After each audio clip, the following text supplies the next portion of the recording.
तो शिव महापुराण की कथा के वायव्य संहिता में एक बड़ी सुंदर बात कही। बड़ा सावधानी से सुनिएगा इस चरित्र को। वायव्य संहिता में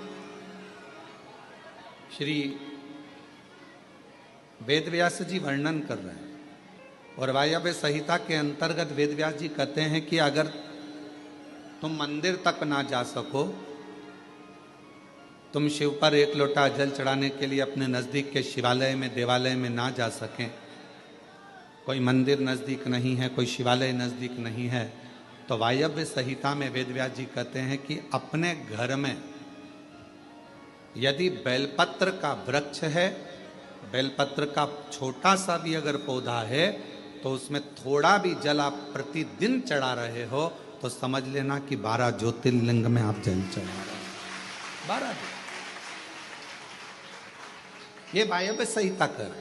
मान लो मंदिर नजदीक में नहीं है, बीमारी बहुत ज्यादा है, तकलीफ बहुत ज्यादा है, और कहा हमने कथा में सुना है कि जल चढ़ाने जाना चाहिए, तो वहां बेलपत्र का अपने गमले में एक छोटा सा पौधा लगा, छोटा सा पौधा, और छोटा सा पौधा लगाकर उस पौधे की परवरिश करो, जल चढ़ाओ।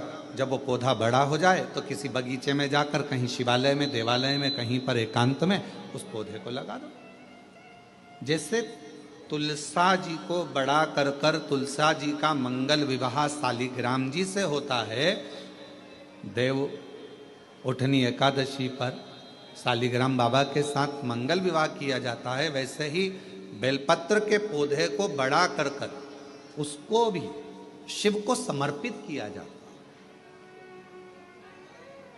भगवान शंकर को समर्पित किया जाता है। पर उस पौधे को पहले आपको बड़ा करना पड़ता है। पहले जैसे बेटी को बड़ा करते हैं और फिर उसका कन्यादान करते हैं, बेटी को बड़ा कर कर कन्यादान देते हैं, उसी तरह से बेलपत्र के पौधे को बड़ा कर कर उसकी आराधना साधना कर कर फिर उसका दान दिया जाए। कई लोग बड़े विचित्र हैं कि भाई हमको बेलपत्री का पौधा दान करना है, कुबरेश्वर धाम आए, उज्जैनी गए, किसी गुरुजी के यहाँ गए और बाजार में से पौधा ले लिया और बेलपत्र का पौधा दान कर दिया। उसको कम से कम थोड़ा समय अपने घर में तो रखो। गौदान का नियम मालूम है आपको? कितना लोग जानते हैं गौदान के नियम को? गौदान का नियम होता है, कई लोग बेटी के विवाह में गाय दान करते हैं, कई लोग कोई शांत हो जाता है तो 12वें में 13वें में गाय दान करते हैं ना, गौदान करते हैं। तो उसका नियम क्या है? गौदान का नियम होता है कि गाय को अगर दादा परदादा के लिए दान कर रहे हो, वो चले गए, शांत हो गए, उनके 12वें में, उनके 13वें में, उनके 1 महीने के बाद अगर आप दान कर रहे हो, 12वें 13वें में दे रहे हो, या कन्यादान बेटी का कर रहे हो, उसमें गौदान कर रहे हो, या तुम्हारा मन हुआ का गौदान करना है हमारे पूर्वजों, तो पहले उस गाय बछड़े को अपने घर में रखकर उसकी सेवा करना पड़ेगी 1 रात्रि 2 रात्रि, उसके बाद गौदान करो। पहले उसकी सेवा तो करो। आपने तो डायरेक्ट फोन कर कर कह दिया गाय लियाना, दान करना है। पंडित जी ने संकल्प छुड़ाया, गाय दरवाजे पर आई और 1 मिनट में संकल्प छूटा। पंडित जी से कहा ले जाओ गाय, लेके जाओ जल्दी से, गाय बछड़ा लेकर जाओ। पंडित जी गाय बछड़ा लेकर चले, गाय बछड़ा पंडित जी लेकर चले। ये श्रेष्ठता नहीं। तुलसा जी का पौधा घर में रखकर उसको पोषित कर कर बड़ा कर कर फिर शालिग्राम भगवान से विवाह कर कर फिर दिया। बेलपत्र का पौधा पहले बड़ा कर कर अपने घर में थोड़ा सा, नहीं ज्यादा रख सकते तो 8 दिन 7 दिन 5 दिन 15 दिन 20 दिन 1 महीना 2 महीना 4 महीना 6 महीना जितना आपका रख सकते हो रखकर फिर किसी जगह पर लगाए। क्यों? क्या जरूरत है गुरुजी अपने घर में पौधे को रखकर फिर दान करना, अपने घर में पौधे को रखकर फिर कहीं लगवाना, अपने घर में पौधे को पहले परवरिश कर कर फिर कहीं उसको लगवाना? कारण क्या पड़ता है?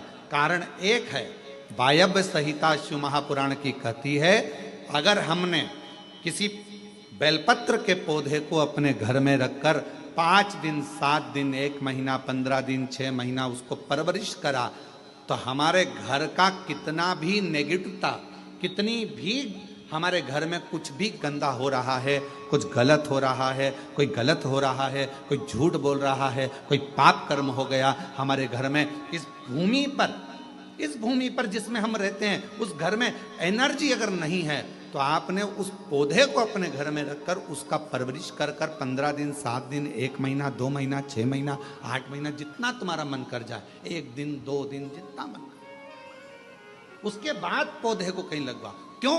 वो हमारे घर का पूरा गलत जो भी विचार होंगे, गलत सोच, गलत विचार, गलत ऊर्जा, वो पौधा ग्रहण कर लेता है। बेलपत्र का पौधा अपने अंदर उतार लेता है और बाद में फिर वो बेलपत्र के पौधे को हम ले जाकर कहीं रोपित कर देते हैं, तो उसकी ऊर्जा हमारे घर पर हमेशा रहती है, हमेशा। कैसे? इसके सत्य प्रमाण क्या हो सकता है? तो सत्य प्रमाण का स्मरण करिएगा।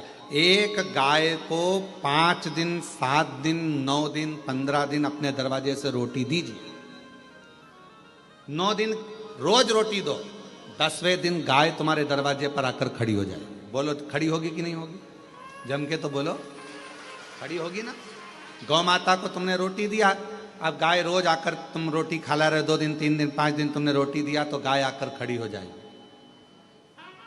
एक कुत्ता को तुम्हारे दरवाजे पर रोटी देना चालू करो, 8 दिन बाद वो कुत्ता तुम्हारे दरवाजे पर बैठना चालू कर देगा। बोलो, सही है कि गलत है? जम के तो बोलो, ठीक है। एक पक्षी के लिए 2 दिन, 5 दिन, 7 दिन अपने घर के छत पर अनाज डालकर देखो, 7 दिन के बाद पक्षी तुम्हारे दरवाजे पर, तुम्हारे छत पर आना चालू करेंगे कि नहीं करेंगे? बोलो बोलो, जम के बोलो। पक्षी आ रहे हैं, गाय आ रही है, कुत्ता आ रहा है, किसी को दे रहे हो आप, तो वो आ रहा है। उसी तरह जब हम हमारे घर में एक बेलपत्र के पौधे को बड़ा करते हैं, और बड़ा करने के बाद उस बेलपत्र के पौधे को तुम कहीं पर भी, इंदौर में रहते हो, सीहोर में आकर तुमने लगा दिया, खरगोन में रहते हो, बरहानपुर में जाकर लगा दिया, ग्वालियर में, तुम्हारा मन पड़े तुम अपने घर के आसपास में भी कहीं पर भी उस पौधे को, तुम रहते यहाँ हो 200 मीटर की दूरी पर, 500 मीटर की दूरी पर, 5 किलोमीटर पर, 10 किलोमीटर, कहीं पर भी जाकर उस पौधे को लगा दो। वो पौधा तुम्हारे घर में कितनी भी नेगेटिवता रहेगी, वो पौधा अपने आप तुम्हारे घर की गंदगी को खींचता रहेगा, नेगेटिवता को खींचता रहेगा, कहीं पर भी रहे। तो शिव महापुराण की कथा के वायव्य संहिता में एक बड़ी सुंदर बात कही, बड़ा सावधानी से सुनिएगा इस चरित्र। वायव्य संहिता में श्री वेदव्यास जी वर्णन कर रहे हैं, और वायव्य संहिता के अंतर्गत वेदव्यास जी कहते हैं कि अगर तुम मंदिर तक ना जा सको,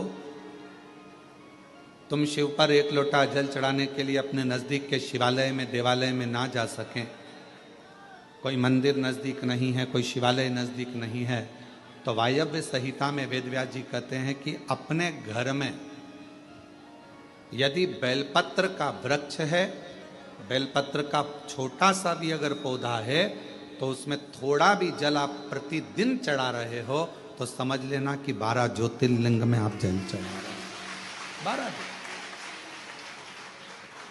ये वायव्य संहिता कर, मान लो मंदिर नजदीक में नहीं है, बीमारी बहुत ज्यादा है, तकलीफ बहुत ज्यादा है, और कहा हमने कथा में सुना है कि जल चढ़ाने जाना चाहिए, तो वहां बेलपत्र का अपने गमले में एक छोटा सा पौधा लगा, छोटा सा पौधा, और छोटा सा पौधा लगाकर उस पौधे की परवरिश करो, जल चढ़ाओ। जब वो पौधा बड़ा हो जाए तो किसी बगीचे में जाकर, कहीं शिवालय में, देवालय में, कहीं पर एकांत में उस पौधे को लगा दो। जैसे तुलसा जी को बड़ा कर कर तुलसा जी का मंगल विवाह शालिग्राम जी से होता है, देव उठनी एकादशी पर शालिग्राम बाबा के साथ मंगल विवाह किया जाता है, वैसे ही बेलपत्र के पौधे को बड़ा कर कर उसको भी शिव को समर्पित किया जाता है, भगवान शंकर को समर्पित किया जाता है।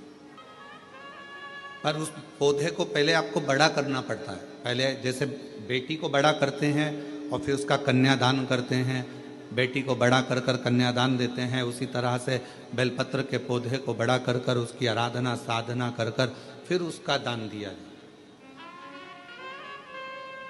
कई लोग बड़े विचित्र हैं कि भाई हमको बेलपत्री का पौधा दान करना है। कुबरेश्वर धाम आए, उज्जैनी गए, किसी गुरुजी के यहाँ गए और बाजार में से पौधा ले लिया और बेलपत्र का पौधा दान कर दिया। उसको कम से कम थोड़ा समय अपने घर में तो रखो। गौदान का नियम मालूम है आपको? कितना लोग जानते हैं गौदान के नियम को?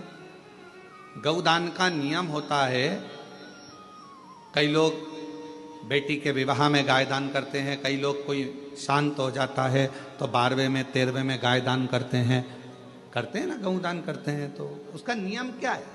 गौदान का नियम होता है कि गाय को अगर दादा परदादा के लिए दान कर रहे हो, वो चले गए, शांत हो गए, उनके 12वें में, उनके 13वें में, उनके 1 महीने के बाद अगर आप दान कर रहे हो, 12वें 13वें में दे रहे हो, या कन्यादान बेटी का कर रहे हो, उसमें गौदान कर रहे हो, या तुम्हारा मन हुआ का गौदान करना है हमारे पूर्वज, तो पहले उस गाय बछड़े को अपने घर में रखकर उसकी सेवा करना पड़ेगी 1 रात्रि 2 रात्रि, उसके बाद गौदान करो।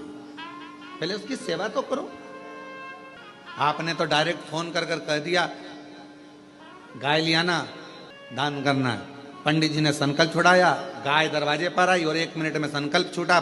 पंडित जी से कहा ले जाओ गाय, लेके जाओ जल्दी से, गाय बछड़ा लेकर जाओ। पंडित जी गाय बछड़ा लेकर चले, गाय बछड़ा पंडित जी लेकर चले।